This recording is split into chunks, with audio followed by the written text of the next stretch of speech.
अस्सलाम वालेकुम बच्चों आज हमारे पास जो है वो लेक्चर नंबर 4 है। इसके अंदर जो है हम रिफ्रैक्शन ऑफ लाइट का टॉपिक पढ़ रहे हैं और इसके अंदर आज का जो टॉपिक है बच्चों वो है हमारे पास speed of light in a medium. बच्चों रिफ्रैक्शन के इंट्रोडक्शन पैराग्राफ के अंदर हमने पढ़ा था कि रिफ्रैक्शन का अमल जो है वो लाइट के साथ डिफरेंट मीडियम में डिफरेंट स्पीड होने की वजह से होता है। तो आज हम देखते हैं कि मुख्तलिफ मीडियम में स्पीड ऑफ लाइट होती कितनी है जिसकी वजह से रिफ्रैक्शन का अमल होता है। तो कहता है बच्चों के speed of light varies depending on the medium through which it travels. मुख्तलिफ मीडियम में स्पीड ऑफ लाइट मुख्तलिफ होती है, डिपेंड करता है कि लाइट किस मीडियम में से गुजर रही है। मिसाल के तौर पे बच्चों एग्जांपल्स हैं, in vacuum light move at its maximum speed of 3 multiply by 10 to the power 8 metre पर सेकंड। वैक्यूम के अंदर स्पीड ऑफ लाइट सबसे ज्यादा होती है। जितनी हमारी इलेक्ट्रोमैग्नेटिक रेज है, जितनी एक्स रेज है, जितनी गामा रेज है, सारी इस स्पीड ऑफ लाइट से जो है मूव करती हैं, जिसकी वैल्यू है 3 multiply by 10 to the power 8 metre पर सेकंड। लेकिन अगर आप मुख्तलिफ मीडियम में जाएंगे जहाँ पे मीडियम के पार्टिकल्स हैं, जैसे when light passes through materials like air, water और glass, जब लाइट जो है वो हवा से गुजरती है, पानी में से गुजरती है या ग्लास से गुजरती है, इट स्लोज डाउन, तो इसकी स्पीड कम हो जाती है due to interaction with medium particle, क्योंकि अब लाइट जो है वो मीडियम के अंदर मौजूद पार्टिकल से टकरा रही है और उसकी वजह से जो है इसकी स्पीड उस maximum value 3 multiply by 10 to the power 8 metre पर सेकंड से कम होगी। इससे ज्यादा नहीं हो सकती बच्चों, ये मैक्सिमम वैल्यू है। कम क्यों हो रही है? क्योंकि लाइट के रास्ते में मीडियम के पार्टिकल्स आ रहे हैं। जितना डेंसर मीडियम होगा, जितने ज्यादा पार्टिकल होंगे, उतनी स्पीड ऑफ लाइट जो है वो कम होगी। कहता है बच्चों the denser is the medium, the slower is the speed of light. Denser का मतलब है कि उसके अंदर नंबर ऑफ पार्टिकल्स ज्यादा होंगे, ज्यादा पार्टिकल्स होंगे, ज्यादा पार्टिकल लाइट के रास्ते में आएंगे और इस तरह लाइट का वहां से गुजरना उतना मुश्किल हो जाएगा और स्पीड ऑफ लाइट जो है वो कम हो जाएगी। अब कहता है बच्चों इसका जो है हमारे पास एक रिलेशन रिफ्रैक्टिव इंडेक्स के साथ भी है। रिफ्रैक्टिव इंडेक्स क्या होता है बच्चों? The change in speed is measured using the refractive index. Speed change in speed को जो हम रिफ्रैक्टिव इंडेक्स से मेजर कर सकते हैं। ये क्या बच्चों? It is the ratio of speed of light in vacuum. Vacuum में जो स्पीड ऑफ लाइट है वो भी हमने पढ़ा 3 multiply by 10 to the power 8 to its speed in a given medium. अब जिस मीडियम की हम बात कर रहे हैं, अगर हम जो है एयर की बात करें तो हम जो है वो speed of light in air की वैल्यू कंसीडर करेंगे। अगर हम जो है वो ग्लास की बात कर रहे हैं तो हम speed of light in glass consider करेंगे। अगर जो है हम बच्चों वाटर की बात कर रहे हैं तो हम speed of light in water consider करेंगे।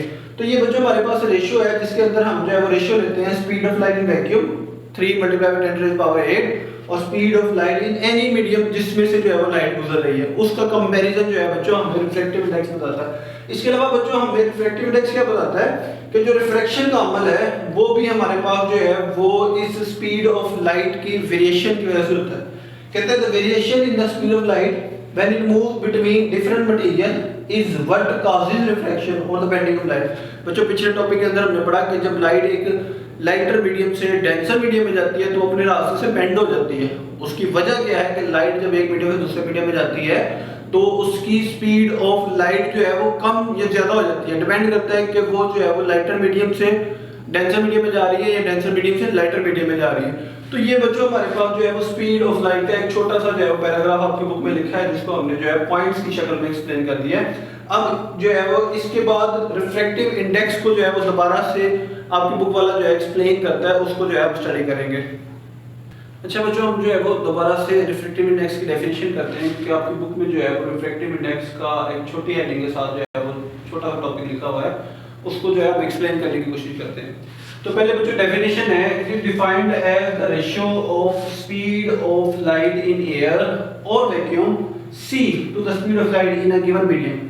अब जिस मीडियम का हम रिफ्रैक्टिव इंडेक्स कैलकुलेट करना चाहते हैं, हमने क्या करना है बच्चों, उस मीडियम के अंदर स्पीड ऑफ लाइट को पहले कैलकुलेट करना है। जब स्पीड ऑफ लाइट हमें उस मीडियम की आ जाएगी तो उसका हमने कंपैरिजन करना है speed of light in vacuum, या हम वैक्यूम के साथ एयर भी कंसीडर कर लेते हैं। हम जो है वो वैक्यूम की स्पीड और एयर की स्पीड को जो है वो तकरीबन बराबर कंसीडर करते हैं। तो हमारे पास जो रेशियो बनेगी बच्चों वो बनेगी speed of light in air that is the value of 3 multiply by 10 to the power 8 और जिस मीडियम का हमने रिफ्रैक्टिव इंडेक्स कैलकुलेट करना है उसका भी हम जो है स्पीड ऑफ लाइट उसमें कंसीडर करेंगे। मिसाल के तौर पर बच्चों फार्मूला लिखा हुआ है refractive index equal to speed of light in air divided by speed of light in a medium. Medium can be water, can be glass. Speed of light in air को बच्चों हम c से जाहिर करते हैं और जिस मीडियम की हमने जो है वो रिफ्रैक्टिव इंडेक्स कैलकुलेट करना है उसकी स्पीड को जो है हम v से जाहिर करेंगे। अब ये रिफ्रैक्टिव इंडेक्स हमें बताता क्या है बच्चों, हमें ये बताता है बच्चों कि it is a measure of how much the speed of light changes when it enters that medium. Refractive index हमें बताता है कि जब लाइट जो है वो एक मीडियम से एयर से या वैक्यूम से किसी खास मीडियम में जाएगी, जैसे ग्लास में जाएगी या वाटर में जाएगी, तो हमें रिफ्रैक्टिव इंडेक्स बताता है कि उसकी स्पीड कितनी कम हो जाएगी। रिफ्रैक्टिव इंडेक्स जो वैल्यू है वो ये इस बात की इंडिकेशन है कि स्पीड ऑफ लाइट जो है वो कम होगी या ज्यादा होगी या कितनी ज्यादा जो है वो कम हो जाएगी। तो ये बच्चों हमारे पास जो है वो रिफ्रैक्टिव इंडेक्स का जो है हमें फायदा है। इसको जो है बच्चों एक डायग्राम के साथ आपने बुक में एक्सप्लेन किया है, वो अब जो है हम आपको जो है वो बताते हैं उस डायग्राम के बारे में। अच्छा बच्चों अब जो है वो हम इस रिफ्रैक्टिव इंडेक्स को जो है वो एक डायग्राम से देखते हैं। कहते हैं बच्चों figure shows how a light ray changes direction when passing from medium 1 with refractive index n1 and speed c1 to the medium 2 with refractive index n2 and speed 2। बच्चों ये जो हमारे पास ब्लैक कलर की लाइन है इसके नीचे medium 1 है और इस ब्लैक कलर की लाइन के ऊपर जो है वो मीडियम 2 है। इस मीडियम 1 से जो हमारे पास इंसिडेंट रेज आती है उसकी स्पीड c1 है और वो इस नॉर्मल लाइन के साथ एंगल θ1 बना रही है। इस मीडियम का बच्चों रिफ्रैक्टिव इंडेक्स जो है वो n1 है। जैसे ही ये लाइट जो है वो इस मीडियम से दूसरे मीडियम में जाएगी तो ये अपने असल रास्ते से जो है वो अवे चले जाएगी, नॉर्मल से जो है वो अवे चले जाएगी। ये इस बात की इंडिकेशन है बच्चों कि जो हमारे पास लाइट है वो एक डेंसर मीडियम से एक लाइटर मीडियम में चले गई है। अब जैसे ये दूसरे मीडियम में जाएगी तो इसका एंगल भी बढ़ जाएगा, θ2 हो जाएगा। इस मीडियम का रिफ्रैक्टिव इंडेक्स n2 है और बच्चों हमारे पास इस मीडियम के अंदर इसकी स्पीड भी जो है वो डिफरेंट हो जाएगी।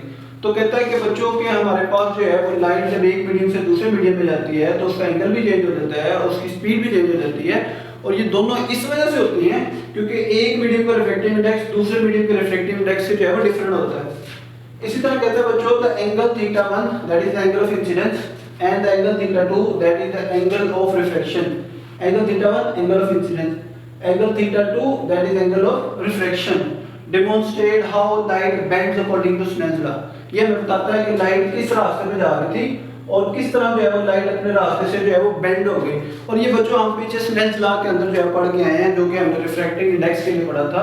स्नेल्स लॉ जो है डिफरेंट रिफ्रैक्टिव इंडेक्स, मुख्तलिफ रिफ्रैक्टिव इंडेक्स होने की वजह से जो है वो लाइट एक मीडियम से जाते हुए दूसरे मीडियम में जो है वो बेंड हो जाती है। और स्नेल्स लॉ की जो है बच्चों हमने इक्वेशन पढ़ी थी, n जो है वो stand for refractive index that is equal to sin of i that is angle of incidence और sin of r that is angle of refraction. और हमने स्नेल्स लॉ के अंदर पढ़ा था बच्चों कि ये दोनों की रेशो जो है वो एक मीडियम से दूसरे मीडियम के लिए इसकी वैल्यू हमेशा कांस्टेंट रहती है, जो कि हमारे पास स्नेल्स लॉ की जो है इक्वेशन थी। तो ये बच्चों हमारे पास जो है वो रिफ्रैक्टिव इंडेक्स का जो है वो छोटा सा टॉपिक है जो हमने आज के लेक्चर में स्टडी किया है।